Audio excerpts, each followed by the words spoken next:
Hi guys, welcome back to our YouTube channel. So in this video, I am going to show you on how to change your voicemail on Android.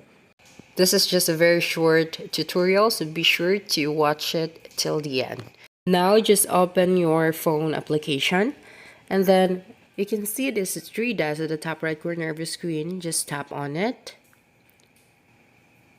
Okay, and then click on settings.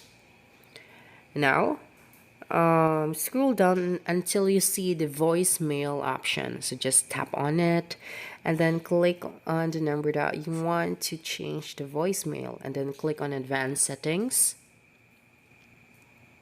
Okay, now voicemail number, you just have to type your number that you want to use here.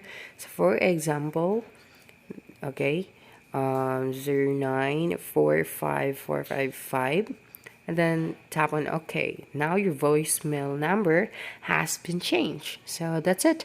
That's how easy it is to change your voicemail on Android. So don't forget to subscribe for more video tutorials in the future. Bye bye.